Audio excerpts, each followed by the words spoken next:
Merci pour ta grâce. Gloire à Dieu.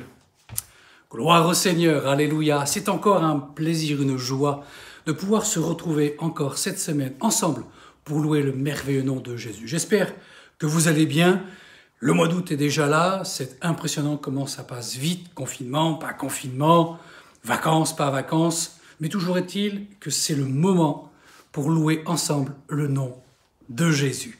Et c'est ce que nous allons faire ce matin, sans plus tarder. On va laisser la place à Anne-Sophie qui va nous conduire dans quelques chants qui vont élever notre âme. Profitez de ce moment pour louer, pour adorer. Ne restez pas comme des spectateurs uniquement derrière votre canapé ou sur votre sofa ou sur une chaise à l'extérieur, je ne sais pas où vous êtes assis, mais profitez de ce moment pour aussi participer à ce moment de la louange. On va prier le Seigneur. Et ensuite, Anne-Sophie nous conduit dans un temps de louange. Que Dieu soit béni. On incline nos fronts. Nous prions ensemble. Nous bénissons ton nom, Seigneur, pour l'occasion que tu nous donnes, ce matin encore, d'être là, réunis devant toi et pour toi. Nous voulons parler de cet amour véritable. Pas uniquement du véritable amour, mais de l'amour véritable. Cet amour, en effet, que tu inscris dans notre cœur. Parce que toi-même, tu as été cet exemple parfait. Alors donne-nous non seulement de recevoir cet amour, mais de le vivre également. Bénis-nous durant ce temps de louange, d'adoration, afin que nous puissions voir notre âme s'élever davantage vers toi, recevoir de toi, mais aussi communiquer ce que nous avons reçu. Bénis ce temps de chant, Seigneur. Bénis mes frères et mes sœurs. Bénis tous ceux qui nous regardent encore ce matin. À toi, l'honneur et la gloire. Dans le nom de Jésus. Amen. Bonjour à tous, j'espère que vous allez bien, que vous avez passé une bonne semaine.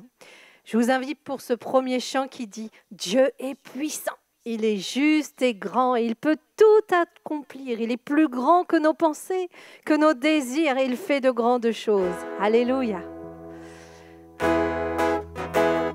Dieu est puissant.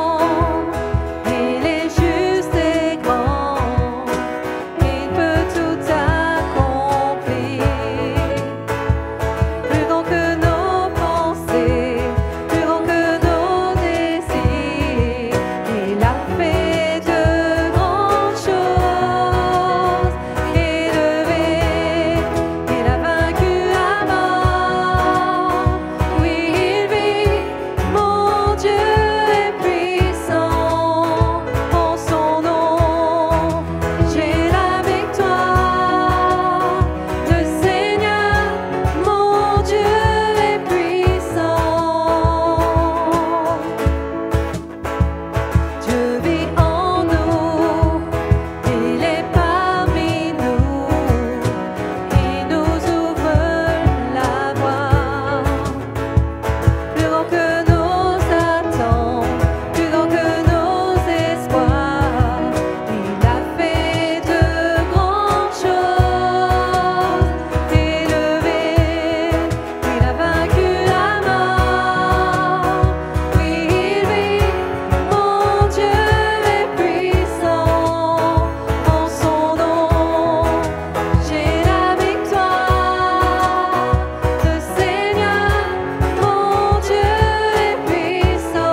Dieu est puissant. Il est juste et grand, mais il sauve avec puissance. Alléluia.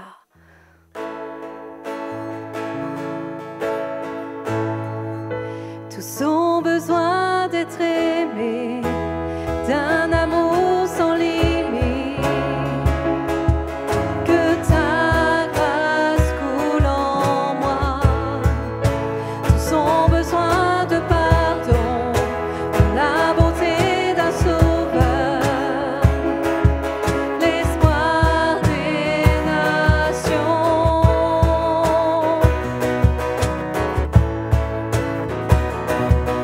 Sauveur, il déplace les montagnes.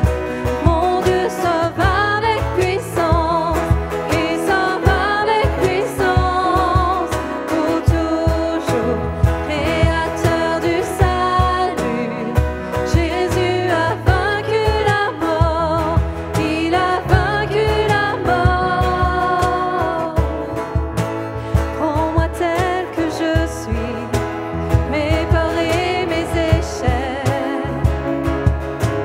Viens remplir ma vie. Je donne ma vie pour te suivre. Prends tout ce que je crois et je me soumets.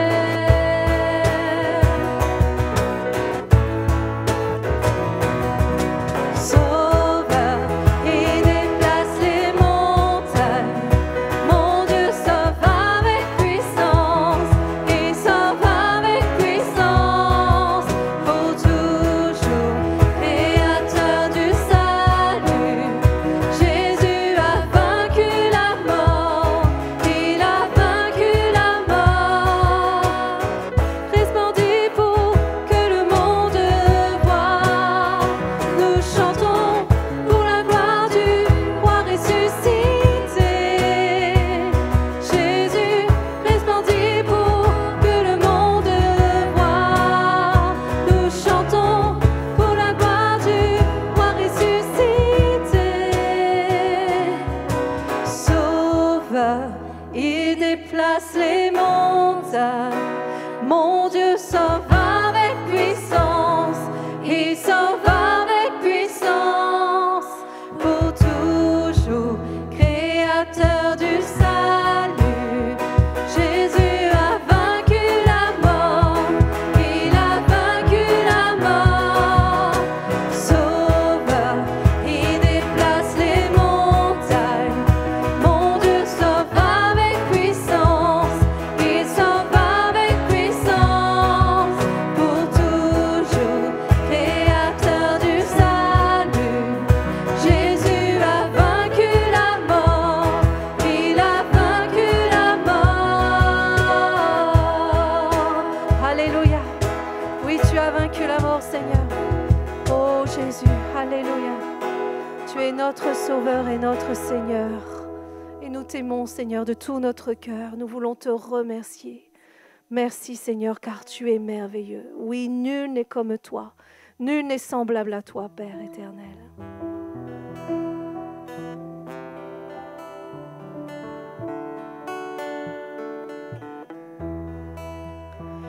Nul n'est comme toi, Dieu puissant éternel. Tu nous as consolés, tu nous as relevés. Ton amour est si fort pour restaurer, sauver. Tu es merveilleux dans tout ce que tu fais. Tu es merveilleux dans tout ce que tu fais. Nul n'est comme toi,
Oui, merci. Merci Seigneur pour ce temps, Seigneur. Merci Seigneur mon Dieu de bénir la parole maintenant que nous allons entendre. Que vraiment nos oreilles soient attentives, que nos oreilles, Seigneur, soient sensibles à toi. Merci mon Dieu de ton amour. Amen. Amen. Que Dieu soit béni. Ces chants nous font du bien. Vous savez, on ne chante pas pour chanter, on ne chante pas parce que la mélodie nous plaît, on ne chante pas parce que les paroles nous plaisent. Bien évidemment que c'est important que les paroles soient bonnes, que la mélodie soit bonne. Mais ces chants élèvent notre âme. Nous allons en reparler ce matin durant notre méditation. Depuis dimanche dernier, je vous propose une réflexion sur l'amour véritable. Et j'ai volontairement mis ce mot dans ce sens-là. Je n'ai pas dit le véritable amour, mais l'amour véritable. Pourquoi? Eh bien parce que ça nous oblige à réfléchir à l'aspect de ce mot véritable, vérité, caractère de ce qui est vrai. Nous avons tant de choses aujourd'hui qui sont factices, qui sont fausses, et nous avons tellement besoin de ce qui est vrai dans notre vie. Nous avons vu la semaine dernière l'amour qui libère, l'amour qui enlève cette chape de plomb qui peut y avoir dans notre existence pour différentes raisons. Je ne vais pas revenir en préambule sur ce que j'ai dit la semaine dernière, je vous renvoie directement à notre chaîne YouTube où là vous pouvez retrouver le culte de dimanche dernier, mais j'aimerais vraiment que ce matin, dans la continuité de ce que nous avons pu partager ensemble, être touché, rempli, permettez-moi de prendre cette expression, percuté, comme tout à nouveau, par cet amour, non seulement cet amour qui libère, mais ce matin, cet amour qui restaure. Je vous propose de prendre quelques secondes.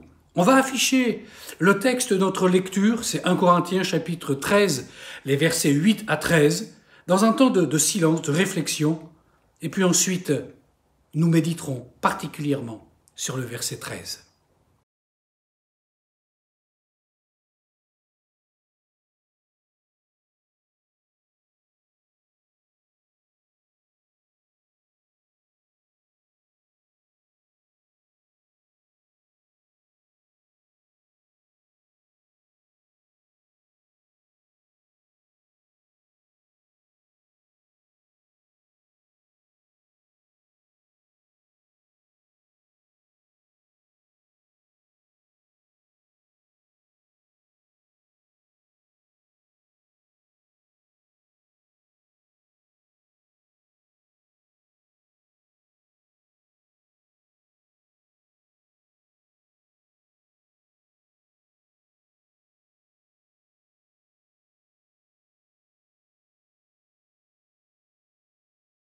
Permettez-moi de relire avec vous et pour vous ce simple verset 13. 1 Corinthiens 13, 13. Maintenant donc, 3 choses demeurent. La foi, l'espérance, l'amour. Mais la plus grande de ces choses, c'est l'amour. Pourquoi l'amour de Dieu est-il véritable? J'ai envie de répondre très simplement à cause des thèmes que nous avons choisis. C'est parce que cet amour, il libère. Parce que cet amour, il restaure. Parce que cet amour, il pardonne. C'est ce que nous verrons, Dieu voulant, dimanche prochain. Mais ce matin, j'aimerais parler de cet amour qui restaure. Permettez-moi d'introduire ma réflexion par une petite parabole moderne. Regardez cela. On se retrouve dans quelques secondes.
Je ne sais pas ce matin si vous vous sentez comme ce seau percé. Mais l'image que nous devons retirer chacun de cet enseignement, c'est que quelles que soient les marques, les blessures qui sont les nôtres, nous avons un Dieu qui, manifestant son amour pour chacun d'entre nous, est prêt à nous restaurer. Laissez-moi vous dire dans un premier temps que la restauration, c'est mieux que la réparation. Vous avez un objet, un véhicule qui tombe en panne, vous allez trouver votre mécanicien, il va faire une réparation, c'est-à-dire la pièce qui est incriminée, il va pouvoir effectivement la réparer, voire la remplacer, et le véhicule continuera à être fonctionnel. La restauration, c'est bien plus que cela. Réparer, c'est bien et c'est indispensable. Mais restaurer, c'est aller en profondeur des choses.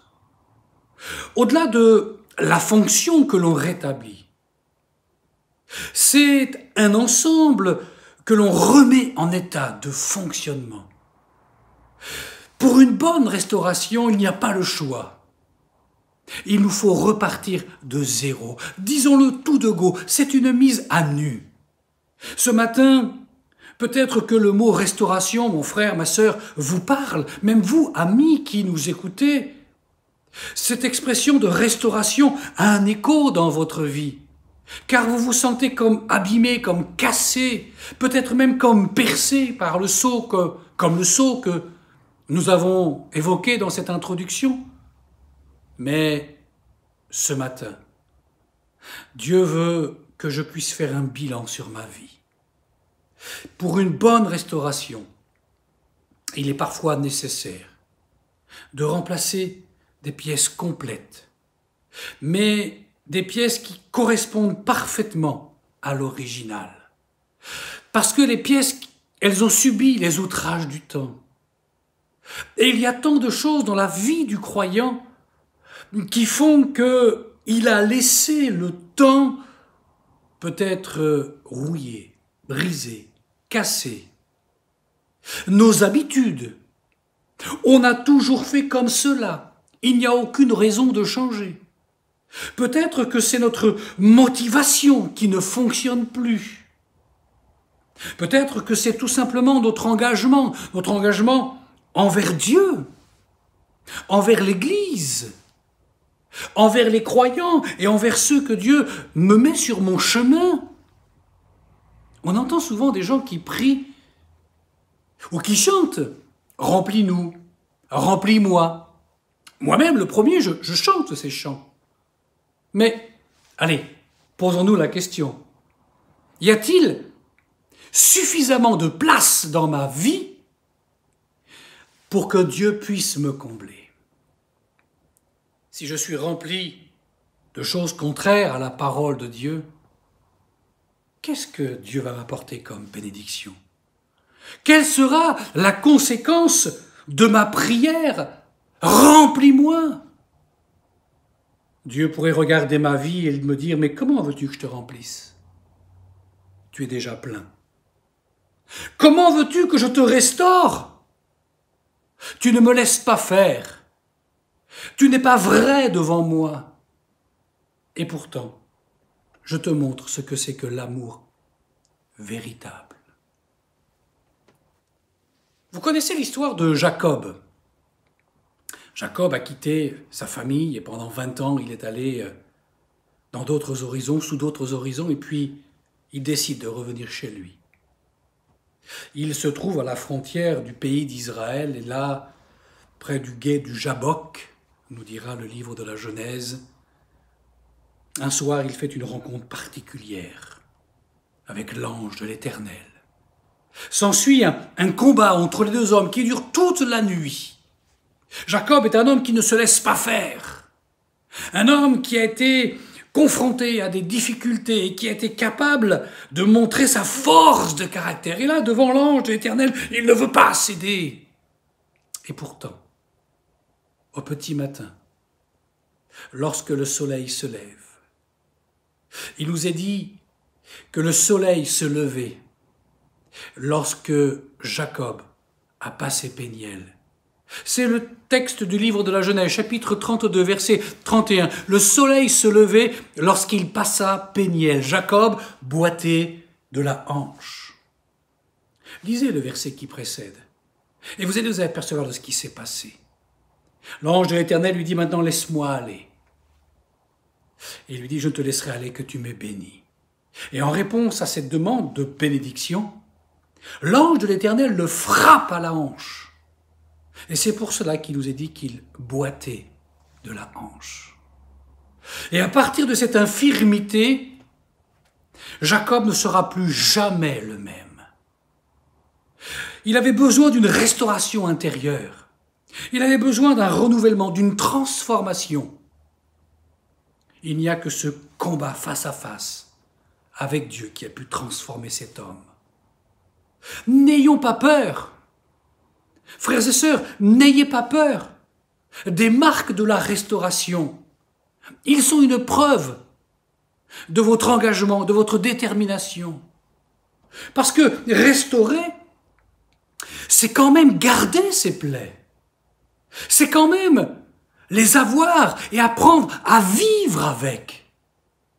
C'est quand Jacob a commencé à boiter de la hanche, et si vous permettez cette expression, qu'il a marché droit dans la vie. D'ailleurs, c'est à partir de là que son nom est changé. Jacob, le trompeur, le supplanteur, devient Israël, Ishraël, l'homme qui lutte avec Dieu. Nos marques, nos cicatrices, oui, elles sont nos plus belles preuves d'amour qui puissent être.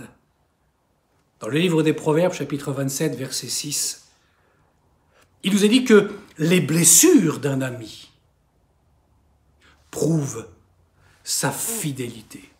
Mais les baisers d'un ennemi sont trompeurs.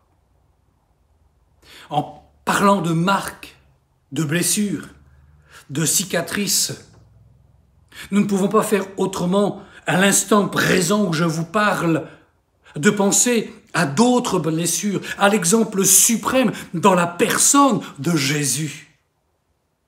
Regardez Jean chapitre 20. Verset 27.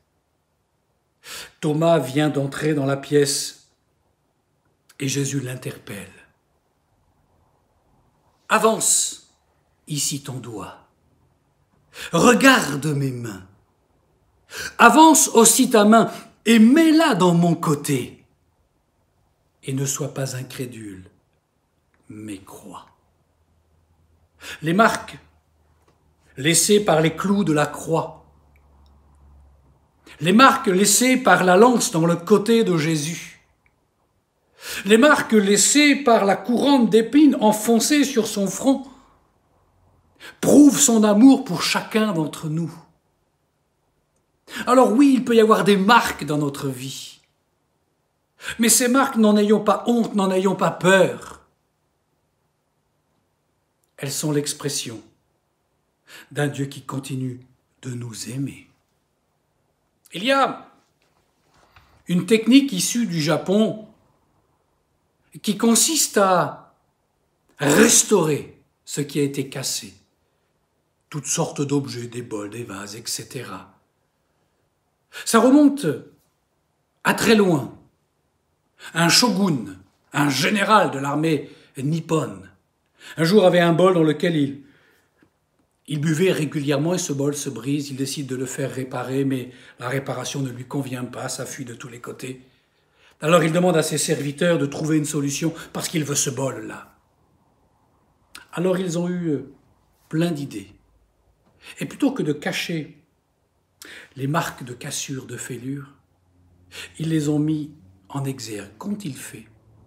Eh bien, ils ont saupoudré de poudre d'or et d'une colle spéciale toutes les fêlures, toutes les cassures.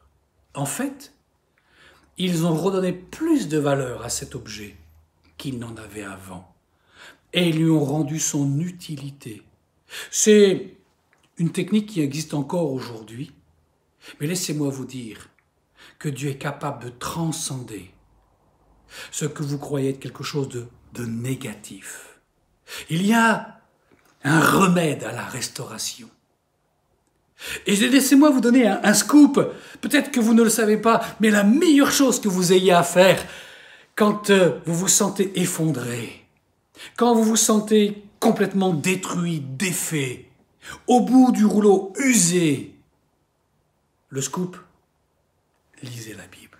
Moi, vous n'avez pas d'autre idée que cela? C'est tellement simple, c'est tellement facile, oui mes amis. Et c'est pourquoi je voudrais relire avec vous les premiers versets de ce psaume si célèbre. Psaume 23, verset 1er à verset 3. Cantique de David. L'Éternel est mon berger. Je ne vous vois pas, je ne vous entends pas, mais je sais que vous prononcez les paroles en même temps que moi. Je ne manquerai de rien. Il me fait reposer dans de verts pâturages. Il me dirige près des eaux paisibles. Il restaure mon âme. Il me conduit dans les sentiers de la justice à cause de son nom. Si quelqu'un pouvait parler de l'amour qui restaure, c'est bien David. Regardez la vie de cet homme. Il était certes un grand roi, mais avec toutes les machinations qu'il a ourdies, avec toutes les actions qu'il a menées, Dieu dit, j'ai trouvé David homme selon mon cœur. Et David peut dire, il restaure mon âme. Oui, je sais ce que j'ai fait. Je suis conscient du mal que j'ai fait. Mais je suis conscient d'une chose, c'est que Dieu voit mon cœur et la repentance qui est la mienne.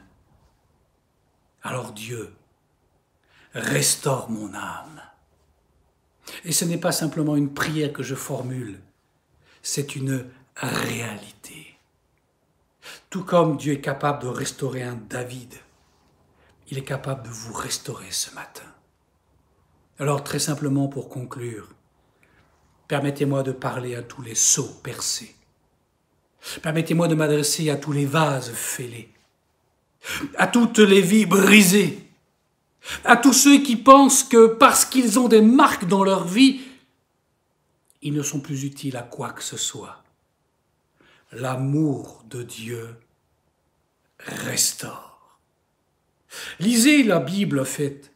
Lisez les psaumes, parce que ce sont des cantiques qui élèvent votre âme.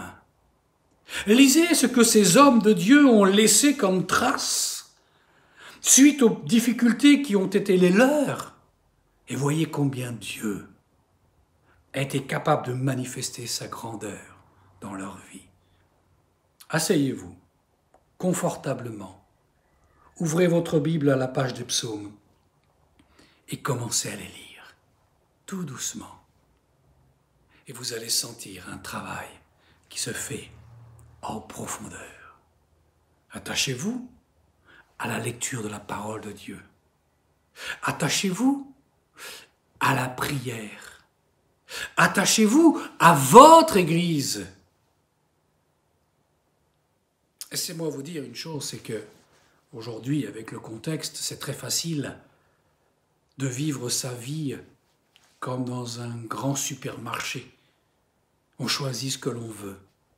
Merci YouTube, merci Facebook. Et laissez-moi vous dire une chose. Quand vous serez malade, couché sur un lit d'hôpital, c'est pas YouTube qui viendra vous visiter. Quand vous aurez besoin du secours du pasteur pour qu'on l'on prie pour vous, ce ne sont pas les réseaux sociaux qui viendront vers vous. Celui qui restaure véritablement, c'est notre Dieu. Parce que nous aurons tout fait pour conserver cette communion avec lui, mais avec les autres. Et je ne crois pas à la théorie de ceux qui disent « je suis en communion avec mon Dieu » si je ne suis pas en communion avec les autres. Dieu restaure Laissez-le peut-être mettre à nu ce qui est là caché, mais afin que vous soyez bénis. Vous garderez vos marques, certes, mais vous serez une bénédiction pour ceux qui les verront et qui vous en demanderont l'origine. On s'incline et on prie le Seigneur. Merci, mon Père, de ce que tu es celui qui restaure l'âme. Tu restaures l'esprit et le corps également. Et combien, ce matin, je veux encore implorer ta grâce sur ceux et celles qui se sentent comme incapables ou dans l'impossibilité de faire quoi que ce soit dans leur vie. Bénis-les, mon Jésus. Interviens, sauve-les, transforme-les. À ton nom seul, je veux rendre l'honneur et la gloire dans le merveilleux nom de Jésus. Merci de bénir ton peuple dans les jours qui viennent, dans les semaines, de façon à ce que ce corps restauré soit un exemple pour ceux qui le verront. Je t'aime, Seigneur, et je le proclame ce matin. Amen.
Alléluia. Jésus, je te chante pour ce que tu as fait aujourd'hui, ce que tu feras demain, ce que tu as fait hier. Béni soit ton nom.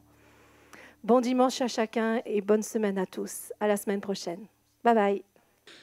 Que Dieu soit béni. Alléluia. Merci Anne-Sophie pour ce dernier chant. Quelques annonces très rapidement pour vous rappeler qu'il faut vous inscrire pour les cultes. À noter les cultes du 23 et du 30 août. Allez sur le site églisedubassin.fr. Vous avez donc rendez-vous dimanche prochain, toujours sur YouTube, pas de culte en présentiel.